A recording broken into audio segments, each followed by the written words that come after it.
Step back into the bright, bustling kitchens of the 1960s, where every apron hid a secret trick and every housewife knew how to stretch a dollar without sacrificing flavor. These weren't just recipes, they were survival skills, born from ingenuity, love, and the golden age of home economics. Today, we're unlocking 25 clever cooking tricks that defined a generation, and absolutely deserve to be remembered. The 25 clever cooking trick number 1, the ice cube bacon trick.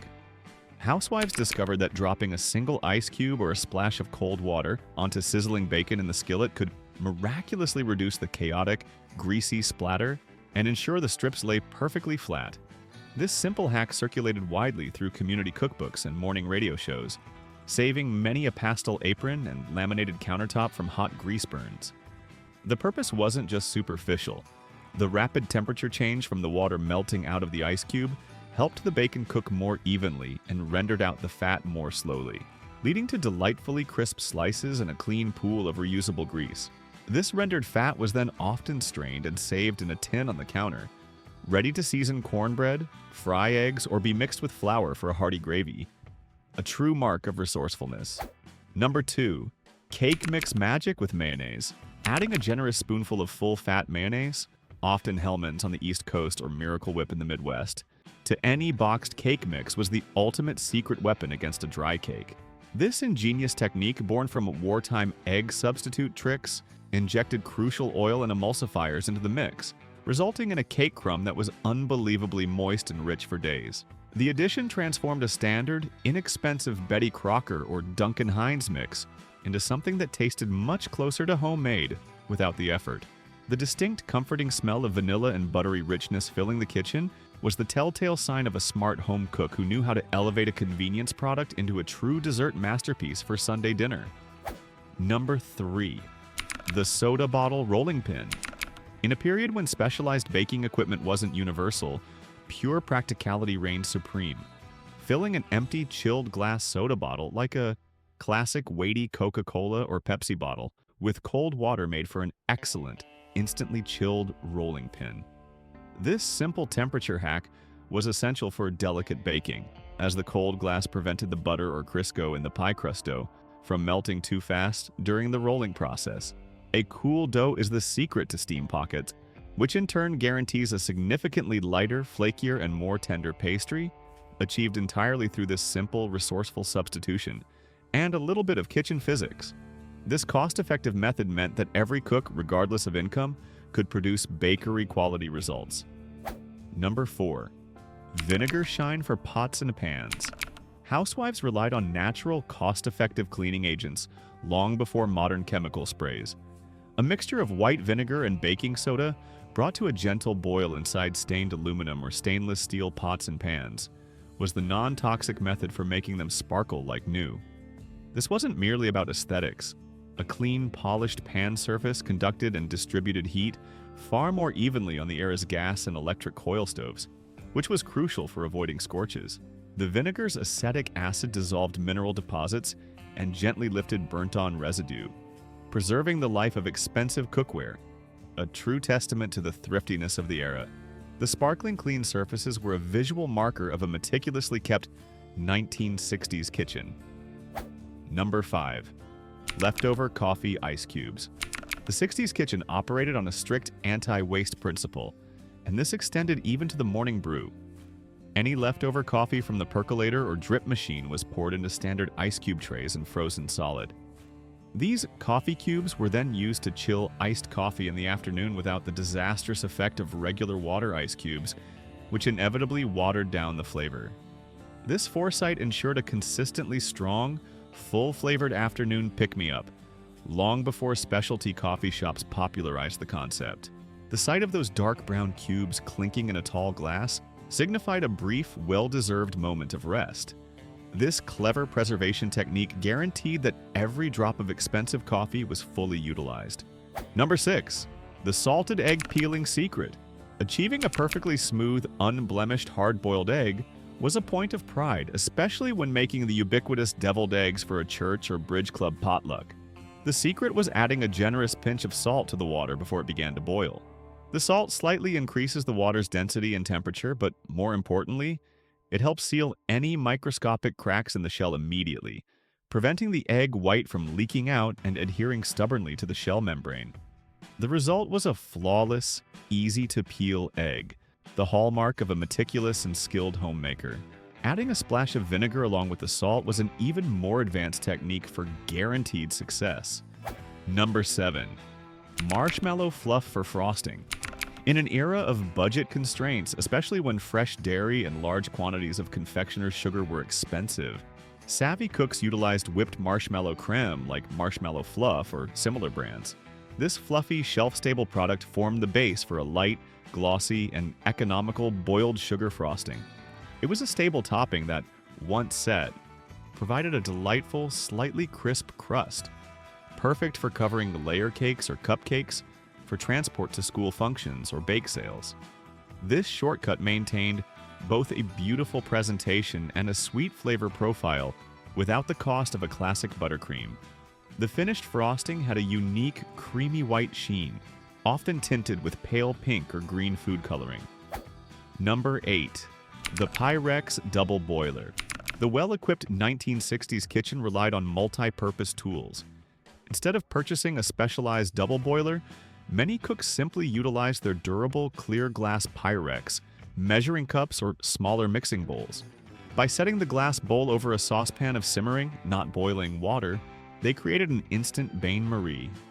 The heat-resistant glass was ideal for delicate tasks like gently melting chocolate for fudge or creating a perfect non-curdled batch of classic sauces like hollandaise. The clear sides of the Pyrex bowl allowed the cook to constantly monitor the ingredients, ensuring everything melted or combined smoothly without scorching. Pyrex's transparency was the real genius here, offering a visual control that copper pots couldn't match. Number 9. Bread ends to save cookies. Thrift demanded that no food should be wasted. When cookies or baked goods hardened after a few days, a fresh slice of plain white sandwich bread, often the crust or heel, was placed in the airtight storage tin or cookie jar. The bread's higher moisture content slowly diffused into the air, which was then absorbed by the dry cookies or the rock-hard brown sugar. Over a day or two, this osmosis process brought stale Toll House treats back to a chewy, soft-baked texture, a beautiful example of using a simple, cheap item to preserve a more costly one. This trick made hard brown sugar soft enough to measure and pack again without resorting to smashing it with a rolling pin. Number 11. Gelatin for clarifying broth. Homemade broth was a staple, but achieving that crystal clear, restaurant-quality consommé required a certain trick. A small packet of unflavored Jell-O gelatin, mixed with a little cold water and stirred into the simmering meat or vegetable stock, served as a natural fining agent. As the broth cooled, the gelatin, alongside whipped egg whites and shells, would coagulate and entrap tiny, insoluble impurities and fat particles. These could then be easily skimmed off the surface with a spoon, leaving behind a sparkling, golden, transparent broth. A proud achievement that elevated the simplest soup. This technique guaranteed the broth would solidify slightly when chilled, which was highly prized for presentation. Number 12. Rice in the salt shaker. Humidity and caking were constant adversaries in the 1960s kitchen, where air conditioning was not always guaranteed. To ensure the tabletop salt shaker never failed, a few grains of uncooked long-grain rice were always kept inside with the salt. The rice grains acted as a simple, powerful desiccant, absorbing excess moisture from the air and preventing the salt from clumping into an unusable block. This small, unnoticeable detail ensured that seasoning was a quick, easy flick of the wrist, a tiny but essential piece of food technology from the era. If rice wasn't available, a few dry navy beans were sometimes used as an alternative moisture absorber. Number 13. The water-filled glass pan trick. Baking was often done in standard ovens without convection settings, which frequently led to uneven heating and scorched bottoms on casseroles and cakes. To combat this, a shallow metal pan filled with plain water was placed on the rack beneath the baking dish. The water's evaporation shielded the bottom of the dish from direct heat and simultaneously released a gentle steam. This created a slightly more moist environment, preventing edges from drying out and ensuring that dishes like the classic tuna noodle casserole baked to a consistent, creamy perfection. The water also helped achieve a beautiful, dark golden crust without burning the delicate undersides. Number 14. Shortening wrapped cheese. Preserving food freshness was paramount. To keep a costly large block of cheese like sharp cheddar or Swiss from molding or drying out in the icebox, the cook would coat wax paper with a thin layer of odorless, tasteless vegetable shortening, such as Crisco. The cheese was then wrapped tightly in this coated paper. This barrier of fat effectively sealed the cheese from air exposure and mold spores while allowing it to breathe slightly, letting it age gracefully and remain delicious for far longer than in modern plastic wrap. This method maintained the cheese's internal moisture, preventing it from becoming crumbly or tough at the edges. Number 15. The toothpick cake tester. While modern kitchens have digital thermometers, the 60s kitchen relied on the simplest, most universally available tool, the humble toothpick. Inserted gently into the exact center of a cooling cake, if it came out perfectly clean, the cake was done. If it carried moist crumbs, it needed a few more minutes. It was reliable, hygienic, disposable, and found in every kitchen drawer. The antithesis of today's expensive, single-purpose gadgets, proving that effective technique often trumps technology. This simple wood sliver was the final, definitive test before removing a layer cake from the oven to cool on the wire racks. Number 16. The cereal box divider ingenuity extended to upcycling. Sturdy, colorful cardboard cut from empty family-sized cereal boxes like Kellogg's Corn Flakes or Post Toasties was often repurposed.